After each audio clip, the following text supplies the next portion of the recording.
Yo guys, what's up? My name's Chris. Welcome to the channel. Today I have a change of pace for you. Rather than teach a topic, I'm going to tell you a story. And that story I've kept quiet for 7 months this entire year. And I really wanted to tell this story differently. However, the story that I am going to tell is why I withdrew from midterm elections as a state representative in Connecticut. I thought I was going to announce that I was running. However, there was a big change of pace, and that's the story I'm going to tell you today. All right, so everybody that knows me or follows me or anything along those lines knows that I have like these huge goals, right? I have monstrous goals. Like, I'm going to climb Mount Everest. Like, I'm going to do government at some point again. I served in the government, in the military. I'm going to do government again at some point. I'm going to own $1 billion company. I'm going to change humanity. You know, these are goals that I have and will accomplish. You know, my track record leading up to this point in life, I've accomplished most goals that I've set out to, including living a lifelong dream at 31 years old. But it's not about what I did or what I'm doing, right? But the point is that I have these huge goals. And a lot of people will laugh, but I really don't care if they're laughing. And, you know, I always told myself that I would get into politics in my 40s because I have books to write. You guys know I've written a book, and I have more books coming out. And I always told myself that in my 40s, I was going to do politics and I was going to climb Mount Everest when I was done writing my books. And this interesting course of events started happening. And the course of events started about a year ago. I think it was summer of 21, maybe fall of 21. I called my buddy and I was like, you know, so this is 2021. So this is a year after 2020. You know, everybody remembers 2021 and 2020. I was fed up, right? Fed up with town government, fed up with state government, state of Connecticut, fed up with federal government, just in a macro perspective and a micro perspective. And the majority of the governments are leaderless. There's just no leaders. None. And I was like super pissed off in 2021 about the direction that this country was going, which here we are going into 2023. And unfortunately, I couldn't have been more right. And if you want to know what I was talking about in 2021, go back into the shows from 2021 and listen. And I was talking about it in 2020 and 2019, right? And sadly, I'm right. And I know where we're going in 2023, 2024, 2025. But without digressing, to get back on track, in 2021, I called my buddy who has a lot of political connections, amongst other things that he does. Super awesome, dude. And I was like, yo, listen, dude, I need to understand the political climate in Milford, Connecticut. Like, what's my first step? And he's like, hey, you need to meet so-and-so. You need to meet so-and-so and go from there. So my buddy connected me to this guy who, cool dude, ran for mayor of the town that I live in recently, not in the past election. I think the election before that. Definitely a cool dude. And we sat down and we had lunch. And, you know, the first thing that he told me was this. And this should clear the air about a lot of assumptions of me, okay? Right? Check this out. The first thing this guy told me, he goes, listen, if you want to get into politics by any means, you need to designate yourself to a party. Because for the first 36 years of my life, I'm a registered independent. A lot of people think I'm a conservative, and I'm not. I have a lot of left-leaning views, and I have a lot of right-leaning views. And I was a registered independent. And he's like, you're going to have to designate yourself. I was like, okay. And he's like, why don't you come to the local RTC meeting next week? RTC stands for Republican Town Committee. And I was like, yeah, I'll come. Like, cool. There's a fundraiser or something. I showed up and I was in this room with probably about 100 people. I was in the room with all of the elected officials for the RTC, local government on the right side, on the Republican side, school education board, zoning board, state representatives, the guy running for mayor, everything. Everybody was in the room. And, I got to know people and like walked around and so on and so forth. And then after about an hour, maybe 2 or something like that, the meeting actually started, right? We were just eating and drinking prior to that. And the meeting started and, these people started speaking, these elected officials. And I was thinking to myself, I was like, this is my local government. I was in awe at the lack of quality, especially in the leadership department. And, I had a conversation with a lot of these people prior to them speaking. And like the guy running for governor or the guy running for mayor of Milford, I had like a 20-minute conversation with him. And I thought to myself, I was like, wow, that entire conversation, he doesn't know anything about who I am. He didn't ask anything about what I thought was important. He didn't ask anything about me. He just wanted to tell me about him. And this guy's running for mayor? Think about it. Politicians are representatives of the people, fundamentally speaking. So everyone's speaking and I'm like, wow, there's like no leadership in this room. And all the public officials, they get done with their agenda of whatever they're saying and so on and so forth. So then then the whole tide, everything starts changing in the meeting. And one of the people, I think it was the leader of the group, he's like, all right, if this is your first time in the room, you need to speak publicly in front of everyone and tell us who you are. Now, guys, I don't have a problem public speaking, clearly, but I didn't prepare anything, but that's cool. So some people started speaking and they were just like, hey, I'm so-and-so, I'm here to support you. And it was short and concise and direct, which is cool. And then the guy that I had the meeting with who asked me to come to this fundraiser looked at me and told me to speak. So I basically opened my speech, if you will, with, I see a huge lack of leadership from the top down of this country, from the top of the federal circuit to local. And this country needs leadership right now. And then I gave my credentials. And in my credentials, I mentioned that I have a Purple Heart, being wounded in combat. That stopped everyone from listening to me to stand up onto their feet and give me a standing ovation. There's probably about 100 people. It's pretty cool. I don't think I'm special because I have a Purple Heart, but it's a credential, right? I'm speaking on leadership in that moment and the lack of that I saw. And, I finished up my speech and I was like, I'd like to support you guys. I look forward to the next one, whatever. Then the meeting ended. I guess I was the last one or one of the last ones. The formal meeting ended. The meeting kept going because I had a line of people, single file line of probably 20 people deep that wanted to shake my hand.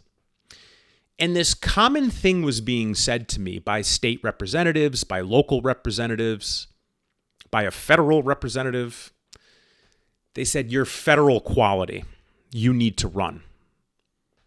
I was like, all right. So the night ended. So now that was the end of 2021. right? Kind of like started like feeling out the RTC, and the RTC threw this dinner in January of 2022 to like kick off the year. So I bought some tickets. My buddy and I that I originally called to ask about how to get involved, we went, some of my team went. I mean, it was like as soon as I walked in the room, if I'm not mistaken, like literally within the first 5 minutes, as soon as I walked in the room, this guy just jumped on me. He's like, "Hey, you're Chris with the Purple Heart, right? Hey, I really want you to be a part of this committee." And I was like, "Oh, all right, cool. Yeah, like here's my email. Like shoot me an email, And then it didn't stop there. Everyone remembered me.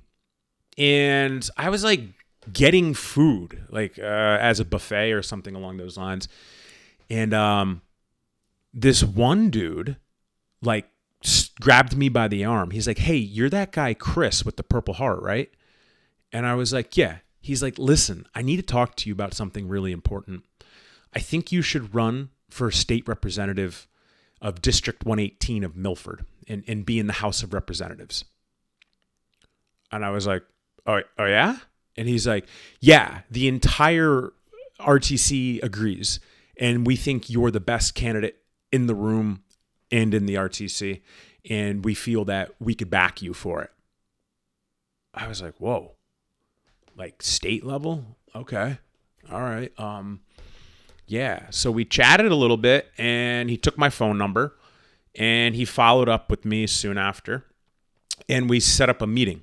He wanted me to meet some people within the party. And I said, "Cool. This is when I'm free." So we set the date, we set the time, right? And this is where everything starts to change. So the guy the guy that was recruiting me at the dinner gets me on the phone, right? And I start getting this weird vibe. And he's talking about he's a local elected official and, he's this great local business person and he can't walk into a business without someone recognizing him locally and this, that, and just all ego fundamentally, right? And I'm like, "Yeah, cool. Awesome. So this is when I'm free. Like, let's sit down and get this like chatted out." He's like, "No, you don't understand. Like the same thing's going to happen to you and like this and that and everything else." And I was like, "Yo, dude, I go to like different states and people know who I am. Like, I don't think I'm special. I have a good following and my followers are awesome, And he's like, "Oh, okay." So long story short, we set up this meeting to meet the leaders of the RTC.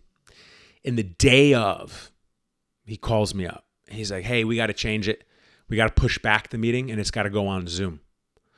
And I was like, "No, this is my dinner. I invited you guys to dinner. I will be eating at dinner time and I will be at that place where we discussed. If you guys can't make it because of planning reasons, that's cool, but I'll be eating dinner." And he was like, "Oh, wait, you're not going to push it back?" And I'm like, "No." And let's get something straight from the start, okay? I move extraordinarily fast and I have a lot of businesses and I have a lot of people that count on me. And if you want me to do this for this party, right? You guys are going to have to keep up with me and support me. I'm not on your schedule. You're on mine. Straight from the start. Laid out the expectations, laid out the boundaries.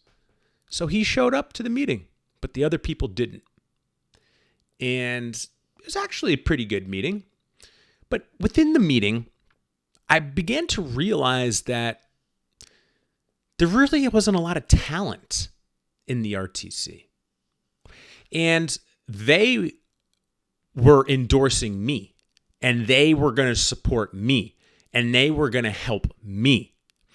But the whole dynamic of the conversation changed when I was like, "Okay, cool. I want to bring my team too." And they're all like, "What do you mean you want to bring your team?" I'm like, "The people that I work with, the people that work in my companies, they're going to be a part of this too. And they're going to be a part of the team. I bring my team with me. I'll follow your guys' direction when it comes to coaching on the political aspect of things, but I want to involve my people because I trust them.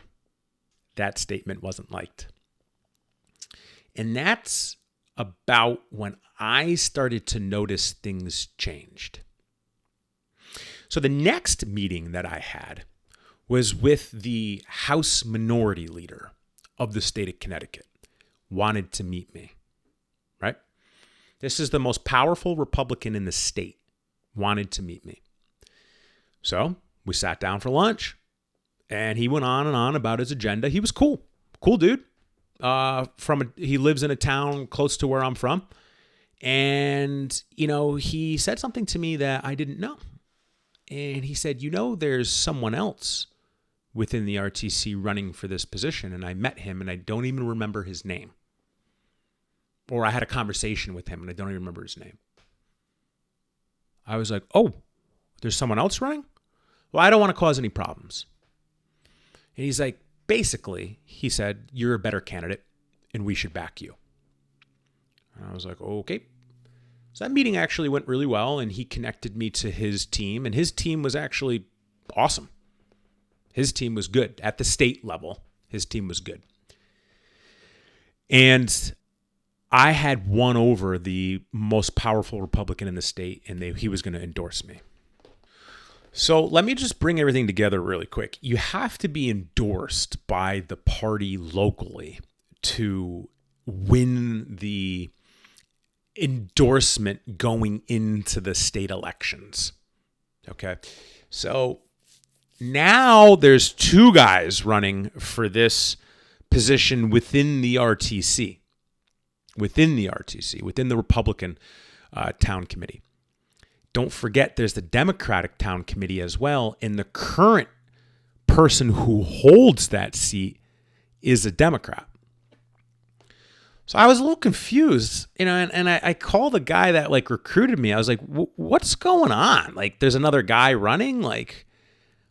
He's like, oh yeah, don't worry about him. He's just an old guy, he just moved to town. You're a better candidate. I was like, is it really like that? People talk about each other like that? That's kind of pathetic. Keep in mind, these are local politicians, right? You got to remember that. Local government. Yeah, I committed. I called that guy up who recruited me, and I committed. And I worked with the state. I filed. I had a treasurer. I had a assistant treasurer or something like that. I don't remember the exact titles. It's all formal. Got to fill out all this paperwork and so on and so forth. And I filed to run for state representative for the state of Connecticut. And I would have to get endorsement from my party because there was two people running for the same seat within the RTC. So the next step was to get the endorsement from the RTC. And there was a meeting. I want to say it was in February, maybe March 2022. This is where we're at. This all spanned between January and March. And in this meeting, everyone running for a seat or an endorsement of a seat was able to speak to the RTC and everyone who showed up. There's maybe 50 people.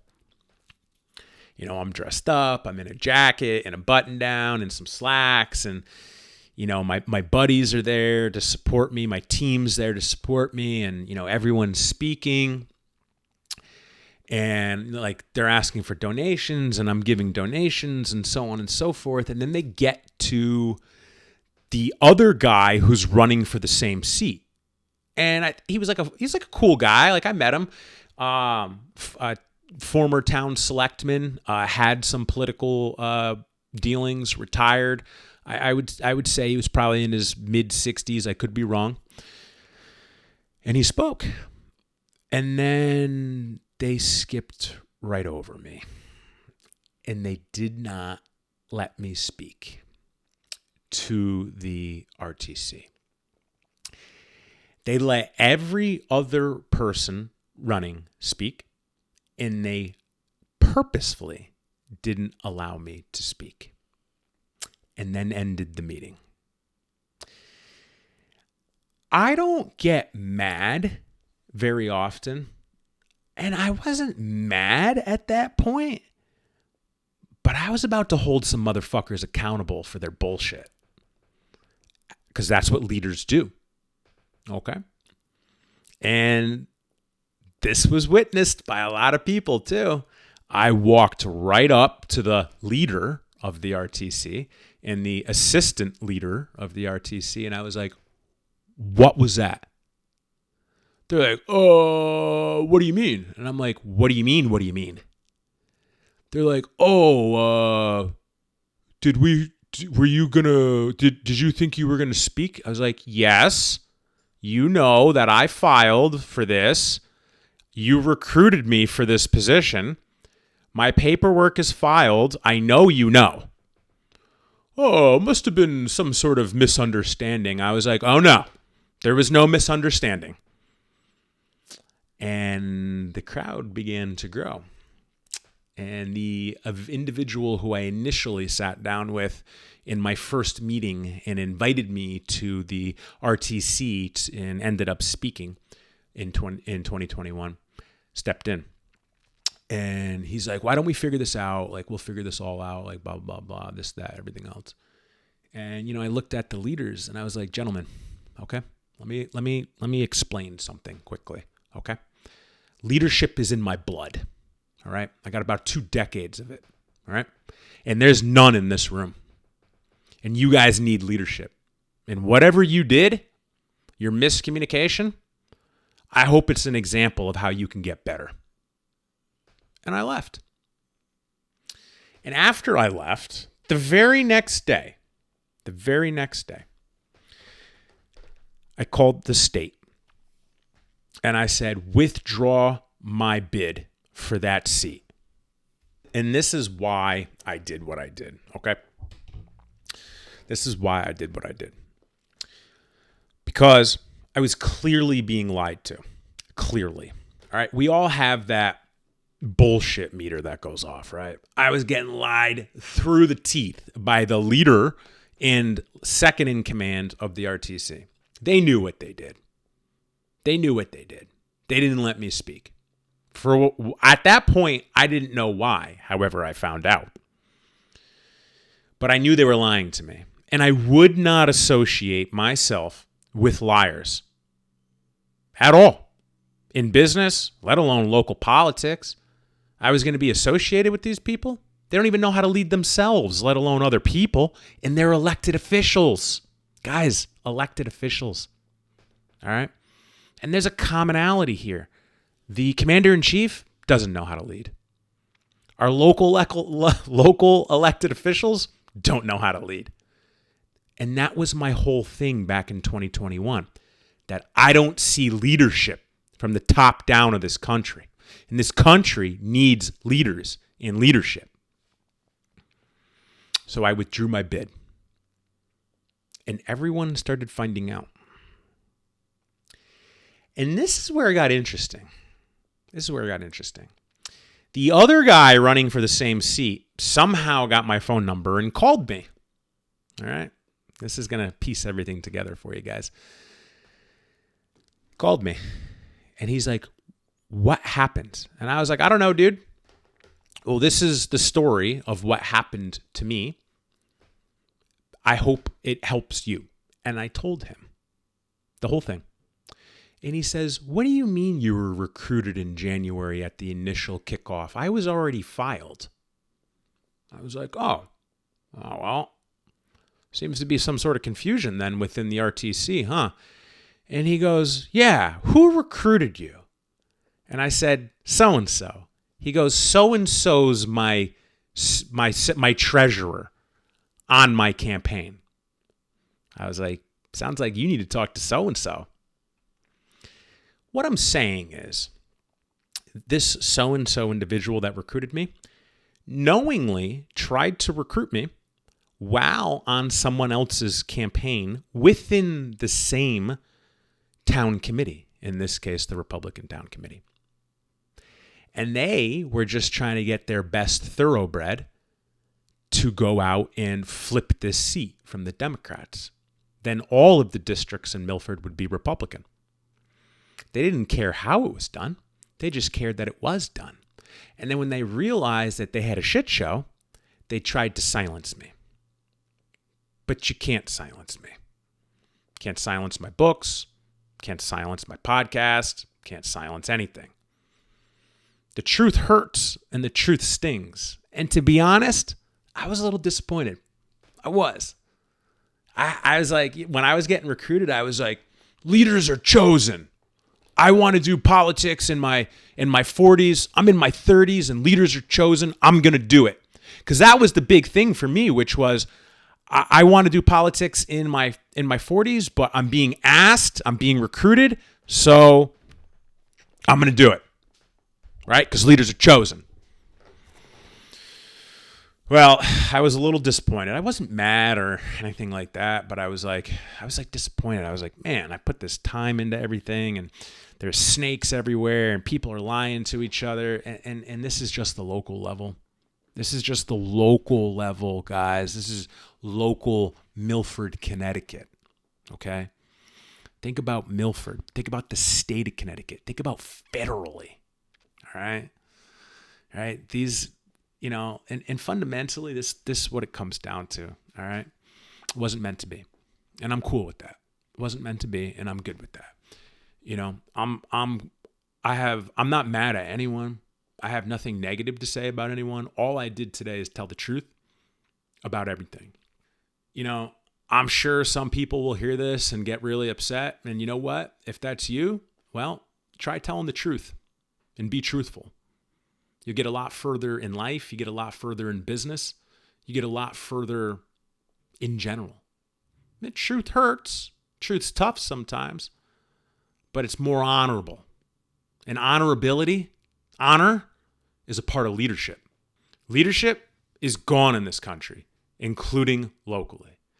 And guys, that is the story of why I withdrew from midterm elections as a state representative in the state of Connecticut, Section 118, or District 118 in Milford, Connecticut. I was really excited, but I know that it's meant to be, and I wasn't meant to be the leader of that district for the reasons that I explained on this whole show. Remember, guys, lack of leadership, and remember the politicians.